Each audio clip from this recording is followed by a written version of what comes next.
de la riposte graduée. Là, on est sur le main event. Démission dans la balance et vous en parlez avec Patrick Cohen. Oui, entre la France et l'Algérie, le ton est monté très haut. Vous y avez un peu contribué, mais le dialogue est renoué. Les présidents Macron et Tebboune se sont parlé lundi au téléphone. Votre collègue des Affaires étrangères, Jean-Noël Barrot, se rend dimanche à Alger. Donc, dimanche à Alger. Pour commencer, diriez-vous que la crise est en voie de règlement? Et si oui, à qui en revient le mérite?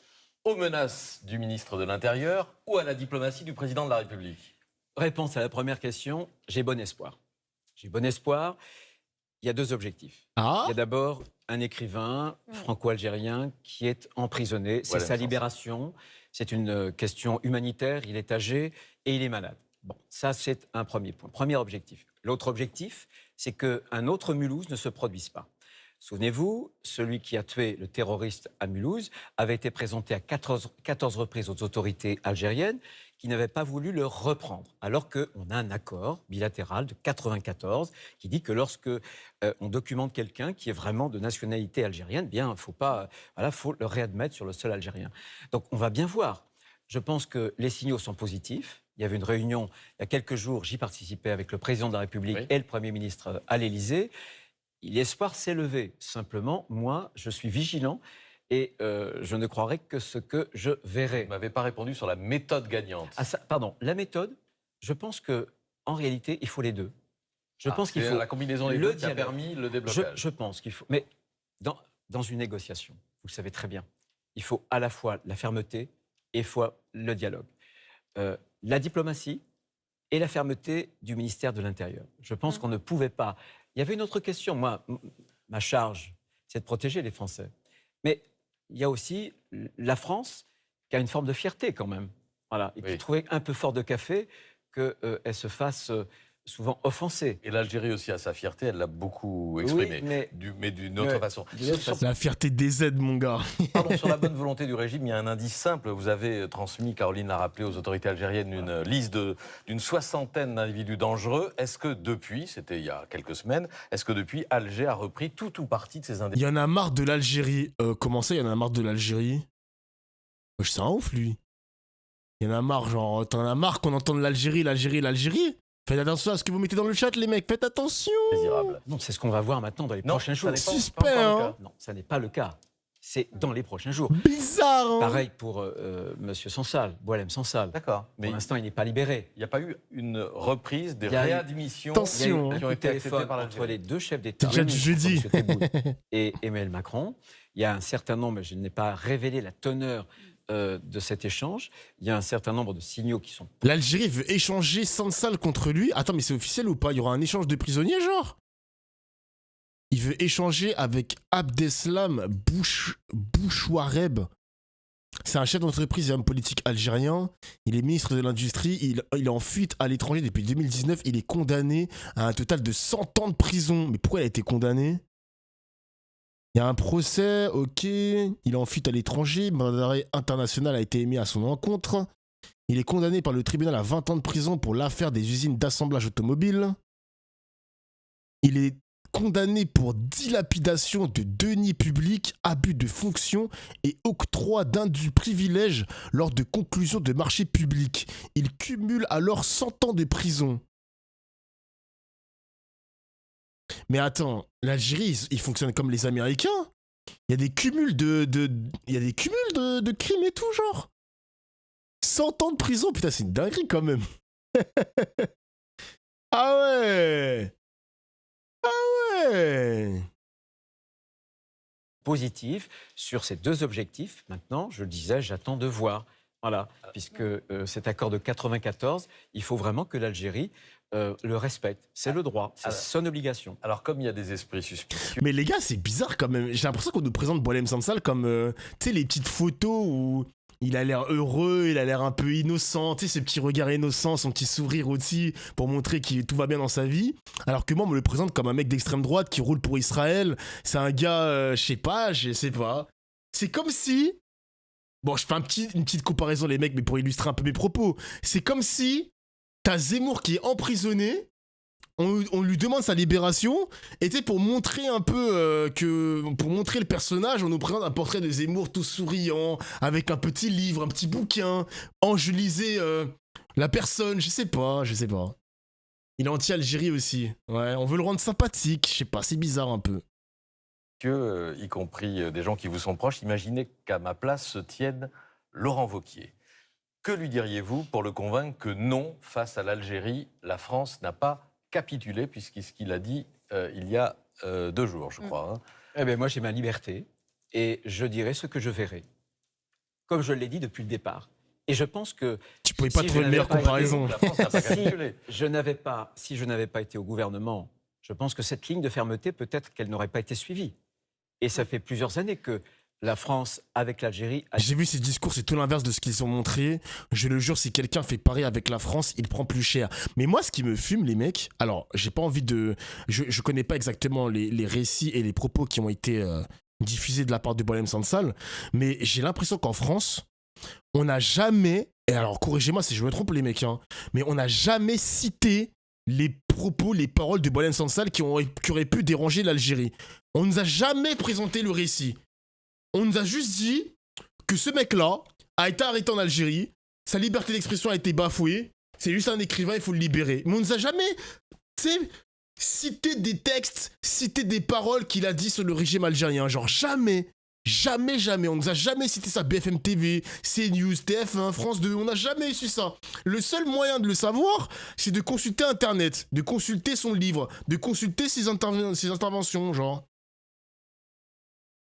Si. Bah mec, j'ai pas le souvenir de BFM TV qui critique Boualem Sansal. Hein. On n'a jamais eu ça de la part de BFM TV ni de CNews. Jamais.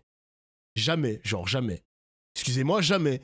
Trouvez-moi un extrait de BFM TV qui critique Boualem Sansal. Il y a que Internet, les mecs, hein, pour s'informer. Que Internet. La folie, c'est surtout que les lois algériennes semblent inexistantes pour eux. Alors, je pense que tu parles des Français quand tu dis eux. Mais c'est vrai que, je sais pas moi, l'Algérie a ses lois. Je ne sais pas s'il faut les respecter ou pas, si on doit avoir un avis sur ça ou pas. Mais frérot, y a des pays qui ont des lois, c'est comme ça, gros. Hein. Évidemment qu'il faut le libérer, les amis, parce que vas-y, c'est une personne âgée, ça y est, c'est bon. Mais tout n'est pas tout beau, tout n'est pas tout rose. Il y a bien des vieux qui ont été condamnés en France. Quand tu vois, bon, j'ai fait une petite comparaison de merde, mais même Balkany, qui est vieux, Balkany a été condamné, frère. Condamné, ma gueule. Donc, c'est pas parce que t'es vieux que tu vas éviter de faire de la prison non plus. Je sais pas. L'argument de l'agénase, exactement, Ryomoku, exactement. Bon, lui, vas-y, il est malade, c'est bon, frère. Il est malade et tout. Je sais pas s'il a un cancer ou je ne sais pas quelle maladie, mais c'est bon, libérez-le. Go next, frère. Go next. À des relations compliquées. Ça a culminé avec la reconnaissance de la souveraineté. Il a rien dit de grave. Ah! T'es sûr qu'il a rien dit de grave? Parce que bizarrement, utilisateur suspect, Monsieur Mystérieuse, ou Madame Mystérieuse, bizarrement, un mec qui défend Boualem Sansal, il a marqué utilisateur suspect. Bizarre! Moi je dis ça, je dis rien.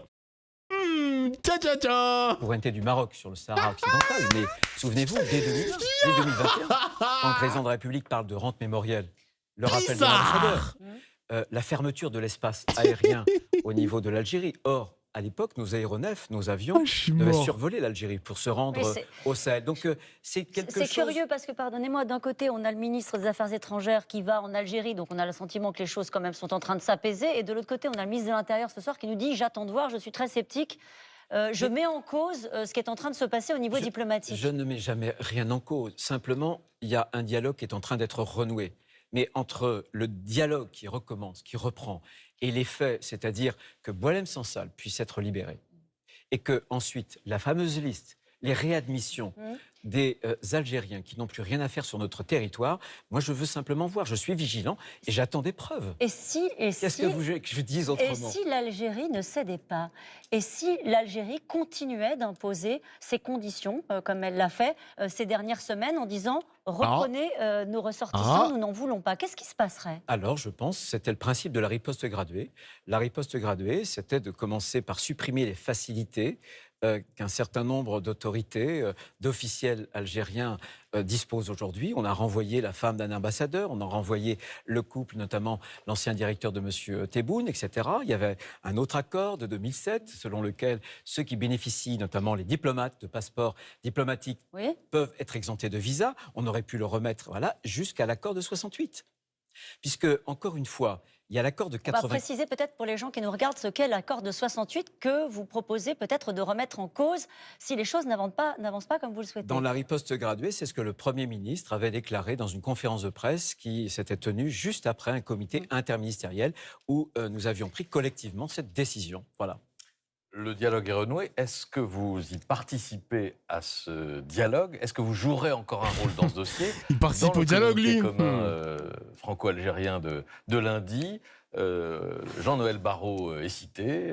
Gérald Darmanin est cité. Vous n'êtes pas cité. Mais moi, on sait à quel point vous avez cristallisé les rancœurs du régime algérien. Vous êtes la bête noire à Alger. Mais je suis sans doute, avec d'autres peut-être, mais le français le plus connu... à Alger, parce que j'ai fait jour après jour la une de la presse algérienne. Bon. Donc défavorablement. Donc vous êtes écarté. C'est ouf quand même que ça lui fasse sourire, les mecs. Hein. Vous vous rendez compte? Ça le fait sourire, le fait qu'il est vu comme un ennemi en Algérie, que c'est la bête noire, c'est le grand méchant loup, etc. Le mec, il est fier, genre, il est con, quoi, lui. Il est vraiment con, hein. Il est content, ce singe. Il en est fier, gros, c'est n'importe quoi. Que des clowns, les hommes politiques. Hein. De ce dossier? Non, je suis dans ce dossier. Pour une bonne il se prend pour Thanos, je te jure. Je veux vérifier, comme vous-même vous m'y incitez, Patrick Cohen, avec cette liste. Moi, j'ai besoin de protéger, je veux protéger les Français. Et je ne veux pas qu'un... Mais les gars, vous voyez pourquoi je vous dis que c'est de la mascarade? On en a parlé il y a 2 semaines, les mecs, sur le chat. C'est de la mascarade, l'histoire de « je démissionne si la France cède sur le dossier algérien ». Le mec, il est en train de sourire, il est en train de jubiler, parce qu'il sait que le fait qu'il soit dans l'exécutif, dans le gouvernement, ça lui donne une porte immense médiatiquement parlant. Il fait la une des journaux algériens, il sait qu'il a une fenêtre immense pour diffuser ses idées, parler à la presse, faire des interventions comme ça sur France 2. Le mec, il va jamais démissionner, mec. Il va jamais démissionner, c'est impossible de démissionner parce que maintenant vous savez qu'en politique, les hommes les plus importants, c'est les hommes qui ont du clout sur TikTok, sur internet, sur même un mandat, genre députation, ou même un maire qui est extrêmement populaire dans les médias, comme par exemple le maire de Béziers, là, le mec il est plus présent à Paris qu'à Béziers. Ah putain, il faut que j'aille voir un neurologue, hein, c'est pas possible. C'est pas possible. Comment il s'appelle? Ménard, merci le chat. Ménard, Robert Ménard. Mec, c'est une dinguerie. Les députés les plus populaires, ils font la une des médias. Les ministres qui font la une, bah, t'as Retailleau, t'as Darmanin. Ces mecs-là, ces mecs-là, on leur donnera plus l'heure s'ils quittent leur mandat de ministre. Hein. C'est une dinguerie. C'est un hypocrite, ce mec. Bah ouais, c'est un hypocrite. C'est un hypocrite. Il va jamais. C'est un chantage qui marche même pas au final. Si la France cède sur le dossier algérien, je vais démissionner. Nanana, ferme ta gueule, frère. Fais ton job.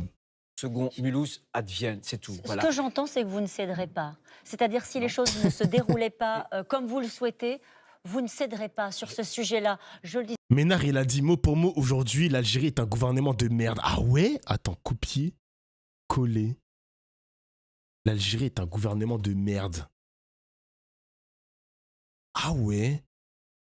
Robert Ménard. C'est un régime de kleptomane, un régime de merde. What? C'est une dinguerie, wesh! Quoi?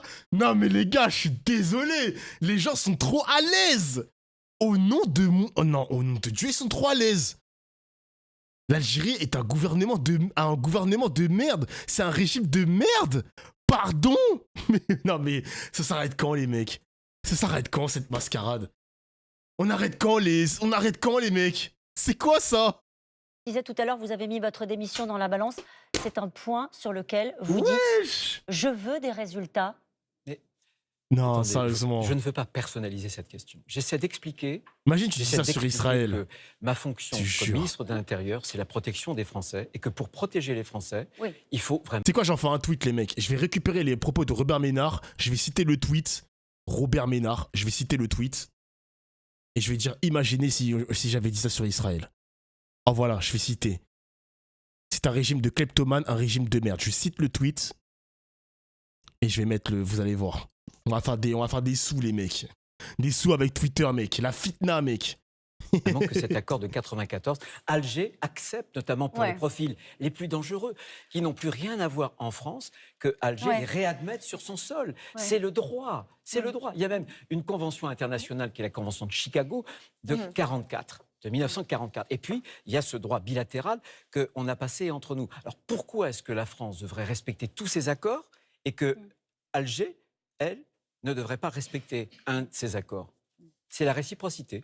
Je me mets dans la perspective où, encore une fois, vous arrivez à être élu président des LR et que vous incarnez un projet pour la droite.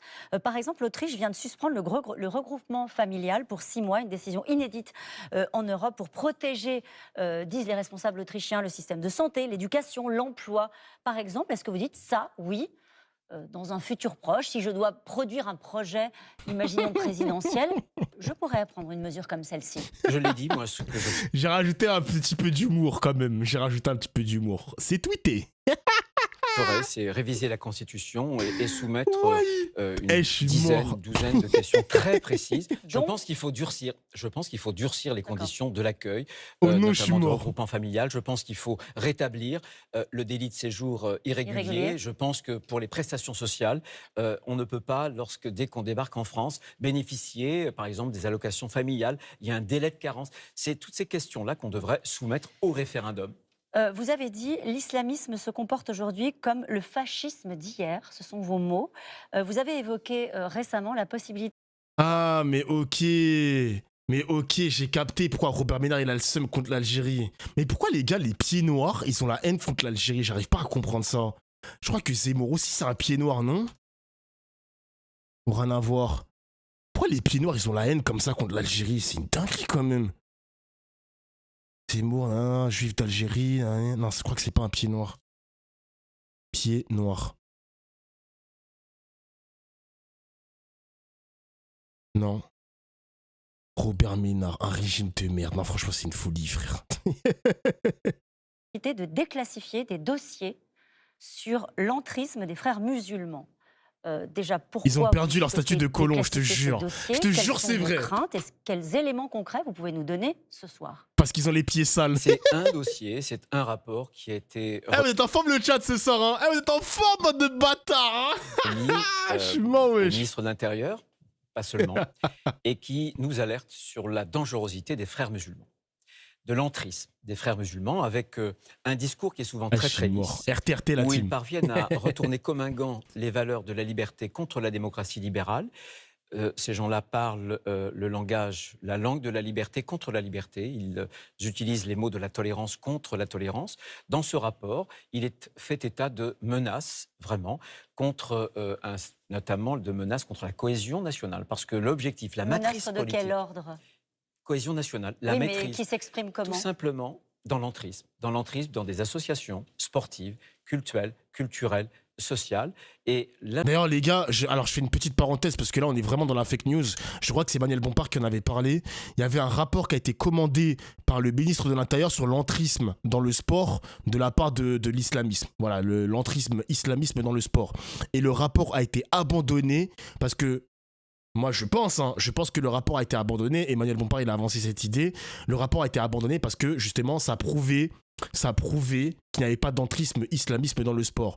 Et comme ça n'emballe pas le récit de Retailleau, le rapport n'a jamais vu le jour. C'est vraiment des grosses merdes, les gars. C'est vraiment des grosses merdes, ces mecs-là. C'est juste des putains de racistes, hein. Avant, ça nous vendait l'islamisme comme un fléau de la société française, le terrorisme islamisme, etc. Mais plus t'avances dans le récit, plus les gens ils vont commencer à partager un récit anti-islam. Juste anti-islam. Faut arrêter de nous prendre pour des cons, les mecs, hein. Faut arrêter de nous prendre pour des cons. Il y a des pays où, par exemple en Angleterre, bon, tout n'est pas tout beau, tout n'est pas tout rose, évidemment, les mecs. On sait que la religion, ça a toujours été conflictuel dans le monde.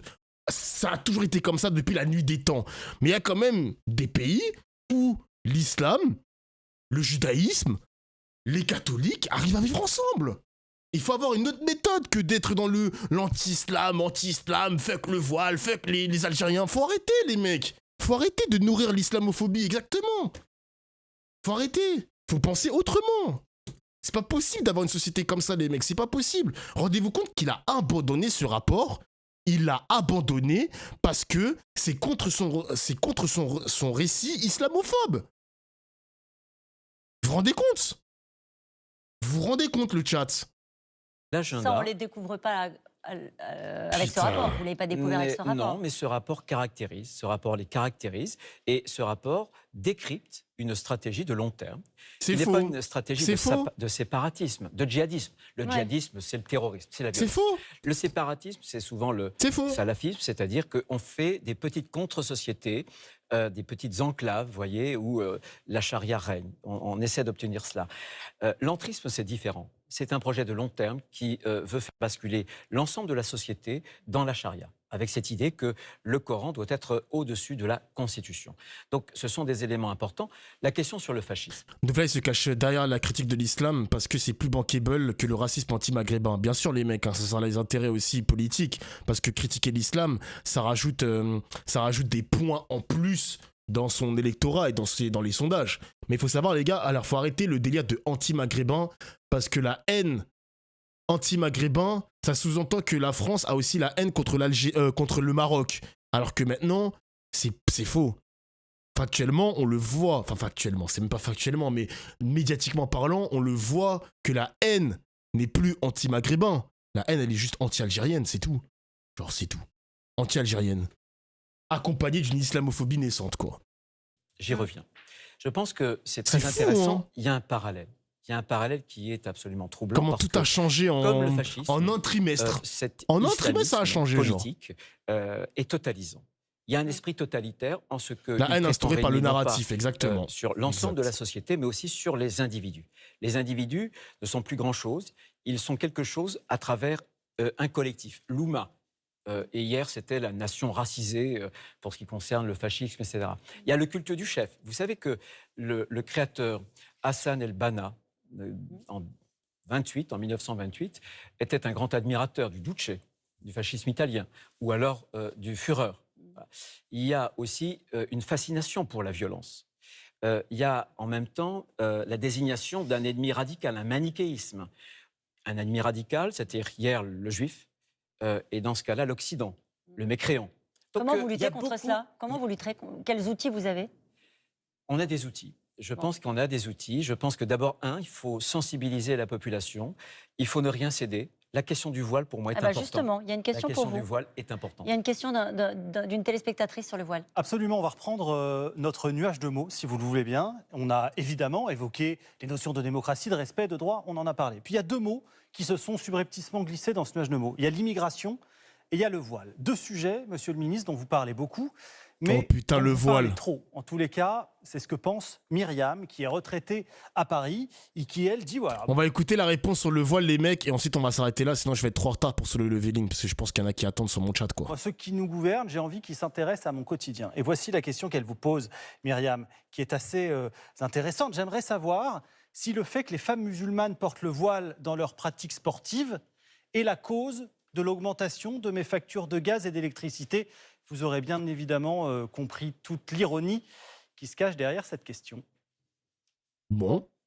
Ça n'a rien à voir, bien sûr. Simplement, je voudrais lui dire qu'il y a des femmes iraniennes, aujourd'hui, qui risquent la mort pour... c'est toujours la même chose. Les gars, c'est vraiment le totem d'immunité de parler de l'Iran, les mecs.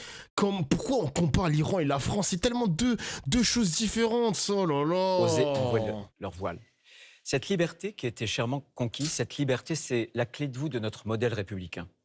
Et ça signifie, bien sûr, une liberté de conscience à titre individuel, mais aussi un principe de neutralité, que le législateur a affirmé, réaffirmé, par exemple, en interdisant le voile à l'école, par exemple, en interdisant pour les agents publics. En interdisant le voile aussi pour les agents publics dans les services publics. Donc cette réaffirmation de cet interdit, il est important parce qu'on parlait tout à l'heure de cet islamisme radical, politique, de cet entrisme, notamment des frères musulmans. Pour eux, le voile, c'est pas un bout de tissu, c'est un projet politique. C'est un étendard de l'infériorisation de la femme, d'ailleurs. Mais vous avez entendu la mise en garde du Premier ministre, notamment sur la question du voile dans les compétitions sportives, qui dit « Attention, il ne faut pas stigmatiser nos millions de compatriotes musulmans ». Vous l'avez entendu, cette mise en garde? Bien sûr, mais je parle des compétitions sportives. J'étais co-signateur du texte qui était, avec Michel Savin, qui a été voté au Sénat. Les compétitions sportives, c'est l'article 50 de la charte de l'olympisme. L'article 50 proscrit, justement. Uniquement celle des fédérations, c'est ça qui est important de rappeler, c'est celle où il y a un contrôle de l'État, sinon pour le reste, dans les pratiques sportives, c'est impossible. Absolument. Mais c'est ce que dit le texte. Vous savez que c'est ce que dit le texte. Le texte est donc limité à cela, le Premier ministre l'a revu d'ailleurs. Simplement, moi je ne confondrai jamais la lutte contre l'islamisme et nos compatriotes musulmans. Ils ont parfois l'impression que dans le débat public, c'est ce qui se passe. Moi, il y a un dialogue dans le cadre du FORIF. Le FORIF, c'est quoi? Le FORIF, c'est le Forum de l'Islam de France, où on essaie très concrètement de faire avancer un certain nombre de questions. Par exemple, une plateforme où peuvent être signalés les actes anti-musulmans avec de l'assistance. Par exemple, la question des aumôneries musulmanes pour la pénitentiaire. Par exemple, aujourd'hui, un point qu'il faut résoudre, c'est le droit funéraire. Les carrés musulmans dans les cimetières. Vous avez des familles qui font enterrer leurs morts, non pas en France, mais dans d'autres pays, parce qu'il n'y a pas les carrés musulmans dans, justement, nos cimetières qui permettent d'avoir telle ou telle orientation. Parce que lui, président, il va nous faire croire qu'il va augmenter les carrés musulmans pour enterrer les proches. Il va nous faire croire que lui, ça va être le meilleur président, le meilleur ami des musulmans. Va te faire foutre, mec, on n'est pas dupes. On n'est pas dupes, gros. Franchement. Arrête. Il y a cet enracinement. Il faut leur permettre. La mort pour... Rémigration des morts. Moi, c'est important. La civilisation, d'ailleurs, commence avec le rite funéraire. Donc, jamais je ne confondrai, voyez, cette idéologie. L'islamisme, d'ailleurs, c'est plus une idéologie politique. C'est pas une religion pour moi. Au contraire, elle défigure la religion de nos compatriotes musulmans qui ont une foi qui est, la plupart du temps, mais très souvent, très fréquemment, compatible avec les principes de la République. Vous allez débattre dans quelques minutes avec Marine Tondelier qui est en train de se préparer.